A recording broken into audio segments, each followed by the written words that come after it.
તમે ભાજપ પક્ષના નેતા છો એટલે તમે ગમે તે કરી શકો છો, તમે પોલીસને દબાવી પણ શકો છો। આવી વાત એટલા માટે કરવી પડે છે કારણ કે ગુજરાતની અંદર ઘણી બધી જગ્યા એવી છે કે જ્યાં ભાજપના નેતાઓ જેટલું કહે છે એટલું જ એમના પક્ષના નેતાઓ સાંભળે છે અને ખાસ કરીને ઘણા બધા નેતા એવા છે કે જે ગુજરાતની પોલીસને દબાવવાના પ્રયત્ન કરે છે। જ્યારે પોલીસ એમની સામે આક્ષેપ કરે છે, એમને જવાબ આપે છે એટલે જ્યાં કહેવાતા નેતાઓ છે તેમને ક્યાંક પેટમાં દુખે છે।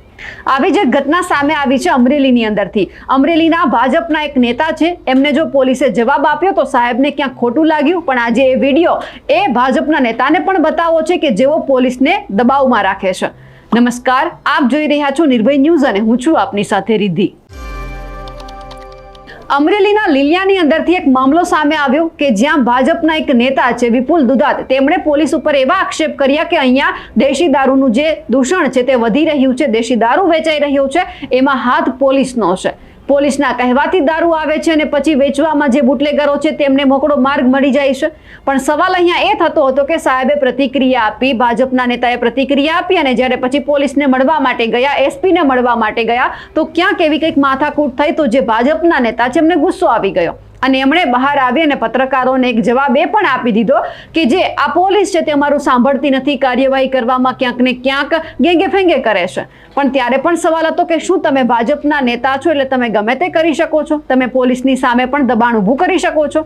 માન્યું કે તમે ક્યાંક કાર્યવાહી કરવામાં કાચા પડ્યા હશો, પરંતુ અહીંયા એ પણ જોવાનું છે કે જે રીતે અત્યારે આ ઘટના સામે આવી છે એમાં થોડા સમય પહેલા જ ડીવાયએસપી મેદાનમાં આવ્યા, તેમણે પણ પ્રતિક્રિયા આપી અને જે આ સાહેબ છે, જે ભાજપના નેતા છે વિપુલ દુધાત, તેમની પોલ ખોલી છે અને કહ્યું છે કે 26 તારીખે ઘટના બની હતી અને ખાસ કરીને એવું કહેવામાં આવ્યું હતું કે એક ટ્રેક્ટર છે તે ઇનલીગલી ઝડપવામાં આવ્યું હતું, રેતી ખનનની આ મામલો હતો અને પછી તમે કોઈકને ફોન કર્યો, ભલામણ કરી, તો ત્યારે પણ જે આ ભાજપના નેતા છે તેમની સામે સવાલ છે કે શું રેતી ખનનમાં તમારો હાથ છે? કારણ કે વાત અમરેલી જિલ્લાની આવે ત્યારે સ્વાભાવિક છે કે અહીંયા સવાલ એ થાય છે કે રેતી ખનન છે, દારૂ ઘુસેડવામાં આવે છે, આ તમામ મુદ્દા છે તે જગજાહેર બન્યા છે અને હવે જ્યારે જો ભાજપના જ નેતાનો આમાં હાથ હોય તો શું કાર્યવાહી થશે? કારણ કે આજે ભાજપના એ નેતા જે વિપુલ દુધાત છે તેમને પણ આ વિડીયો બતાવવો છે અને ખાસ કરીને ભાજપને પણ બતાવવો છે કે તમારા ભાજપના નેતાના ધંધા અહીંયા કેવા છે। કારણ કે પોલીસ ખૂબ સારી રીતે જાણે છે, કારણ કે બોલી એટલા માટે નથી શકતી કારણ કે તમે પક્ષના નેતા છો અને જે પોલીસ છે તે ચિઠ્ઠીના ચાકર એટલા માટે કહેવાય છે કારણ કે કંઈ કરી નથી શકતી, એ નથી કરી શકતી એટલા માટે ભાજપના નેતાઓ એમને દબાવવાનો પ્રયત્ન કરે છે। હવે જે અહીંયા ડીવાયએસપીએ પ્રતિક્રિયા આપી છે તે સાંભળવા જેવી છે અને ખાસ કરીને જે ભાજપના નેતા છે તેમણે પણ સાંભળવા જેવી છે કે આ ભાજપના નેતાના ધંધા કેવા છે, જેમને લઈને પોલીસ બોલે છે તો સાહેબને ક્યાંક ખાટું લાગે છે। લીલિયા તાલુકાના જિલ્લા પંચાયત સદસ્ય વિપુલભાઈ દુધાતનાઓ દ્વારા ગઈકાલના રોજ એક દારૂ વેચતાનો આક્ષેપ કરતો અને એક વિડીયો વાયરલ કરેલ, જે બાબતે લીલિયા પોલીસ દ્વારા તાત્કાલિક ચેક કરતા કાનૂની વાઘેલાઓનો પ્રોહિબિશનનો ગુનો દાખલ કરવામાં આવેલ અને કડક કાર્યવાહી હાથ ધરવામાં આવેલ। આ સાથે જ અમરેલી જિલ્લા પોલીસ દ્વારા 2024માં કુલ 5075 પ્રોહિબિશનના ગુના દાખલ કરવામાં આવ્યા છે।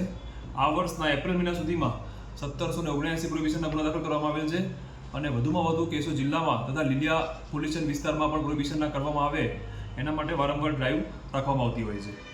વિપુલભાઈ દુધાતનાઓ દ્વારા 26 તારીખના રોજ સાંજે એલસીબીની ટીમ, ગોયલ સાહેબની ટીમે રસ્તામાં કોઈ ઇલીગલ રેતી ભરીને ટ્રેક્ટર જતું હોય જેને પુંજા બાદર ખાતેથી પકડેલું હતું, તે બાબતમાં પણ કનુભાઈ એએસઆઈ સાથે કોન્ફરન્સ કોલ દ્વારા ટ્રેક્ટરને છોડી મૂકવા માટે ભલામણ કરવામાં આવી હતી અને અવારનવાર અગાઉ પણ ટ્રાફિકની કામગીરીમાં કે પોલીસની કામગીરીમાં એ ભલામણ કરતા હોય છે અને પોલીસની કાર્યવાહીને જે બાબતે નોંધ પણ કરવામાં આવતી હોય છે કે વિપુલભાઈ દુધાત દ્વારા પોલીસને આ રીતે ભલામણો ખોટી કરવામાં આવતી હોય છે।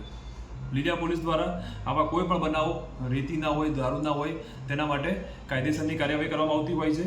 આજે આ જ બાબતે એસપી સરના ઇન્સ્પેક્શન દરમિયાન વિપુલભાઈ દુધાતનાઓ પોતાના અલગ અલગ 10 માણસો સાથે રજૂઆત કરવા આવેલ, એસપી સરનાઓ દ્વારા એ બાબતે પ્રોહિબિશનની બાંહેધરી પણ આપેલ અને કાર્યવાહી કડકમાં કડક કરવામાં આવશે જણાવવામાં આવેલ।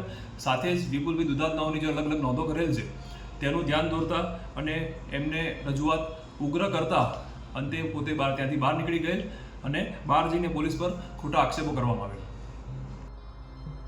હવે જે અમરેલીની આ ઘટના સામે આવી હતી એ મુદ્દે જે ડીવાયએસપી ચિરાગ દેસાઈ છે તેમણે સ્પષ્ટ શબ્દોમાં એવું કહી દીધું છે કે વિપુલ દુધાત છે તે અવારનવાર જે પોલીસની કામગીરી હોય છે તેમાં અડચણરૂપ ઊભું કરે છે. કોઈ કાર્યવાહી કરવાની હોય છે તો સીધો જ ભલામણ માટે ફોન કરી દે છે અને પછી એ કાર્યવાહીને અટકાવી દે છે. હવે એ પણ જોવાનું છે કે અહીંયા જે રીતે ભાજપના નેતાની આ દાદાગીરી કહી શકાય કે પોતાના ધંધા જો ઉજાગર થતા હોય અને જો પોલીસ કંઈ બોલતી હોય તો પછી એમની સાથે માથાકૂટ કરવાની. અને સાહેબે એ પણ કહી દીધું છે કે જો દારૂની વાત હોય તો મેં કાર્યવાહી કરી લીધી છે, પણ અહીંયા કે દારૂની વાત સામે આવતી જ નથી. એમને ક્યાંક બીજી જ રીતે પેટમાં દુખ્યું છે. પણ એ પણ જોવાનું છે કે હવે જે રીતે ભાજપના નેતાની સામે જે પોલીસ અત્યારે ક્યાંક દબાયેલી લાગે છે અને જ્યારે બોલે છે તો સાહેબ સીધો જવાબ આપી દે છે, કારણ કે પોતે પક્ષના નેતા છે. એવું સાબિત કરવા માંગે છે કે અમે સાચા છીએ, પોલીસ કાર્યવાહી નથી કરતી. પણ આજે બંનેનું ઘર્ષણ છે તેમાં હવે ભાજપ સરકાર શું એક્શન લે છે તે પણ જોવાનું છે. અમારા અહેવાલને લઈને આપનું શું કહેવું છે કમેન્ટ કરીને ચોક્કસથી જણાવજો. સાથે જ અમારી નિર્ભય ન્યૂઝ ચેનલને લાઇક, શેર અને સબસ્ક્રાઇબ કરવાનું ભૂલશો નહીં. નમસ્કાર.